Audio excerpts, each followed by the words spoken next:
नमस्कार, ईटीवी भारत में आपका स्वागत है। मैं हूं राकेश त्रिपाठी। आज हम जिस मेहमान से आपका तारुफ करा रहे हैं वो हैं कुंवर नटवर सिंह जी।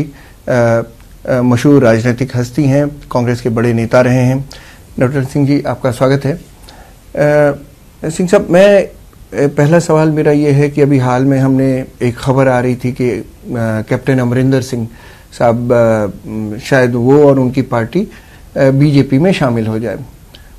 हमारा सवाल है कि आपने इस पार्टी को देखा है, बहुत सारे स्टालवार्ट्स थे, बहुत बड़े बड़े नेता थे, धीरे धीरे करके अलग होते हुए आप इस पार्टी में रहे हैं। आप इसको कैसे देखते हैं?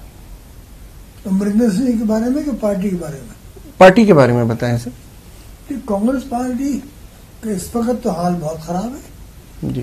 दिन पर दिन गिरती आ रही है और भारतवर्ष को एक पुख्ता कांग्रेस पार्टी की जरूरत है कि वही एक ऑल इंडिया पार्टी है। उनके वर्कर सारे हिंदुस्तान के हर स्टेट में है और हमारे यहाँ कोई विरोधी दल तो है नहीं, तो इसलिए ज़रूरी है कि कांग्रेस पार्टी में जान पड़े। पर जिस वक्त जो उनके नेता हैं एक परिवार के, उनसे तो होगा नहीं, तो जाहिर हो गया है।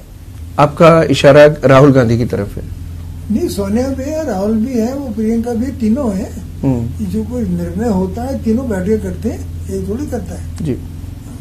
और मैंने तो उनको राहुल और प्रियंका को बचपन से देखा है। अब राहुल गांधी को मौका दिया था कि वो बन जाए प्रेसिडेंट, उन्होंने इस्तीफा दे दिया, मगर वो दखल तो दे रहे हैं रोजाना। जो बड़े बड़े फैसले होते हैं वो वही करते हैं, मगर वो गाड़ी आगे बढ़ नहीं रही है जी। तो ऐसे में अब हम आए, कैप्टन अमरिंदर सिंह जैसी बड़ी शख्सियत पंजाब में, अगर वो छोड़ तो वो चुके ही थे और अब बीजेपी में आ रहे हैं, तो इसको कैसे आप रेट करते हैं? आई थिंक मेरी उनसे बात नहीं हुई जब से वो वहां गए हैं। इसकी चर्चा जरूर हुई बीच में जी। जब देखिए कांग्रेस की लीडरशिप ने उनके साथ बहुत खराब व्यवहार किया। उनको खबर भी नहीं दी कि आपको हम हटा रहे हैं। रात 11 बजे फैसला लिया और सुबह मीटिंग हो रही है उनकी पीसीसी की, उनको बताया भी नहीं, भाई वो चीफ मिनिस्टर हैं। तो फिर उन्होंने अलग हो गए। और जहाँ तक मैं समझता हूँ कि अगर वो पंजाब में बीजेपी को संभाल लिया उनने तो बीजेपी को फायदा होगा, इसमें कोई दो राय नहीं है। हालांकि पंजाब में अभी तो चुनाव नहीं है आसपास, बस 2024 में ही है। अगर ये उसकी तैयारी है तो एक दूसरी बात है। पार्टी को जिस तरह से आपने बहुत करीब से देखा, आप जब इंडियन फॉरेन सर्विस में भी थे, जैसा आपने अपनी किताब में भी लिखा है, आप नेहरू परिवार के भी काफी करीब थे, पंडित जी के साथ आपने काम किया है। आप इस परिवार का कैसे कैसे राजनीतिक प्रभुत्व कम होता गया है, वो आपने देखा है? मैंने नहीं, सारे हिंदुस्तान ने देखा है जी। देख रहे हैं ना, एक दफे कांग्रेस पार्टी सिवाय एक दो राज्यों के सब जगह सरकार बनाती थी। अब रह गए दो, राजस्थान, छत्तीसगढ़। उसमें से ये पता नहीं कि जब चुनाव होगा कि राजस्थान में बीजेपी जीतेगी, शायद जीत सकती है। छत्तीसगढ़ में ये हारे फिर कुछ भी नहीं रहेगा। जो पार्टी इतनी महान पार्टी थी सन 1885 से, जिसके लीडर थे गांधी जी और जवाहरलाल नेहरू, सरदार पटेल, राजा जी, बाबू राजेंद्र प्रसाद, उसका ये हाल है। अब उनको श्रीमती सोनिया गांधी को 24 बरस हो गए प्रेसिडेंट हुए, कोई चुनाव नहीं हुआ प्रेसिडेंट का। अब ये तो आपकी पंचायत में क्या चलेगा? अच्छा, चुनाव होता है तो सब हाथ उठा देते, क्यों नहीं चुनाव बनाइए। तो इससे लाभ नहीं हो रहा पार्टी को। एक शायद अंदर भी पार्टी के ये चिंतन है कि अगर गांधी नहीं है तो कोई और अगर बनता है तो कोई उसके पीछे आके खड़ा नहीं होगा, यानी ताकत पार्टी की बढ़ेगी नहीं, ऐसा सोचते हैं लोग। नहीं, बिल्कुल ठीक है ये। देखिए, इनके सामने कोई खड़ा नहीं हो रहा 24 से। अच्छा, मान लीजिए ये फैसला होता है कि ये नहीं होंगे कोई भी, तो चुनेंगे तो यही, ये कौन बनेगा? अपने आप खड़ा नहीं होगा यहाँ, किसी की हिम्मत ही नहीं है, तो ये चुनेंगे। उसको चुन लिया तो वो शाम को ढूंढ देने जाएगा, पूछेगा आगे कल क्या करूं। तो इसलिए जो स्थिति जब तक ये है, ये लोग कोई रिप्लेस नहीं करेगा। आप क्या सोचते हैं क्या होना चाहिए? आप एक कांग्रेस में एक बड़े पुराने नेता रहे हैं। नहीं, ये हालत चलेगी। और अब जैसे एक आध जगह की सफलता हो जाती है छोटे मोटे चुनावों में, तो उससे कोई फर्क नहीं पड़ता। नहीं तो ये कब तक है? अगर ये किसी स्टेट में चुनाव हो और वहां जीत के आए तो स्थिति बनेगी, तो नजर नहीं आ रहा कहाँ जीतेंगे, कहीं नहीं जीतेंगे। तो यही हाल चलेगा। और जब तक ये जिंदा है और भगवान करे लंबी उम्र हो उनकी, कांग्रेस में और कोई नेता नहीं आ सकता, सवाल ही पैदा नहीं होता।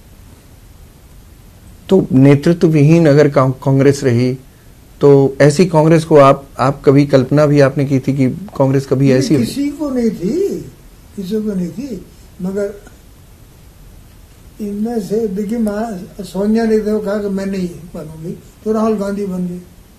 उन्होंने ये नहीं कहा कि भाई कोई और बन जाए। अगर वो कहते थी, हाथ उठा देती कि भाई हाथ तुम पे हाथ तुम्हारे कंधे बात रख दिया, तो मंजूर हो जाता पार्टी को। तो उन्होंने ये नहीं कहा, उन्होंने कहा राहुल। और अभी भी प्रोग्राम एक राहुल बने, अभी बनेंगे। बहुत बार ये देखा गया जब राजीव थे तो राजीव के साथ वीपी सिंह, अरुण सिंह, इन सब ने साथ छोड़ा बहुत सारे दूसरे लोगों ने साथ छोड़ा। अभी राहुल के समय में देख रहे हैं ज्योतिरादित्य सिंधिया ने साथ छोड़ा और जितिन प्रसाद ने साथ छोड़ा, आरपीएन सिंह ने साथ छोड़ा, जो राहुल के बहुत क्लोज थे। ऐसा क्या होता है कि लोगों का मोहभंग हो जाता है गांधी परिवार के लीडर से? उससे कोई फर्क तो नहीं पड़ा ना, कोई फर्क नहीं पड़ा। ये अमेठी में चुनाव हार गए, तुम चले गए केरल, वहां जीत आए चुनाव। अब सोनिया गांधी तो हारे नहीं है कभी मेरे ख्याल में। प्रियंका जरूर हार गई, तो कोई होता कि उत्तर प्रदेश में 483 सीटों में से कांग्रेस की 2 आए, तो दूसरे दिन उस लीडर को हटा दिया जाता।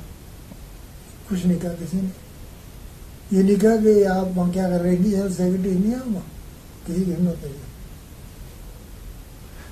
आपसे कभी इस बारे में कभी चर्चा हुई पिछले 10-20 सालों में? तो 8-9 साल हो गए, मैंने मिले ही नहीं। आपसे मुलाकात ही नहीं हुई कोई? नहीं, मैं नहीं करता मुलाकात। जी। उनकी तरफ से भी कभी?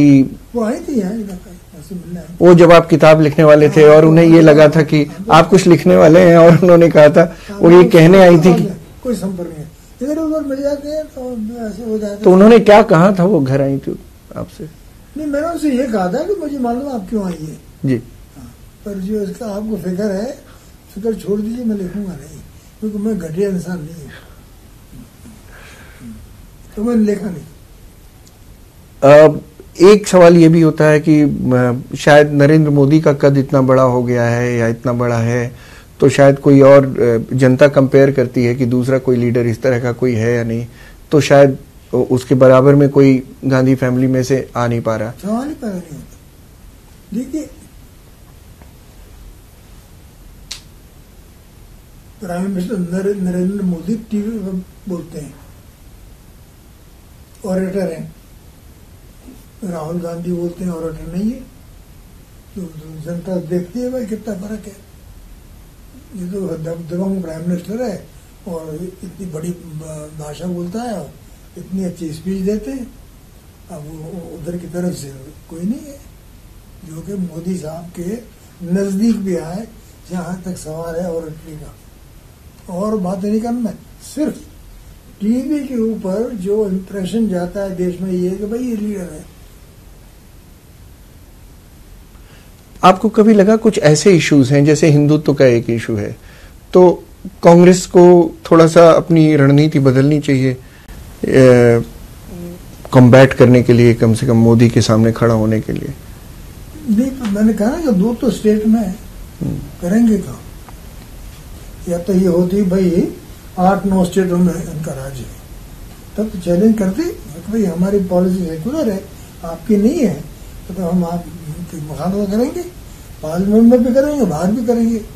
मगर 2 स्टेट हैं और जो हालत है कांग्रेस की इस वक्त, वो मोदी साहब को चैलेंज नहीं कर सकते।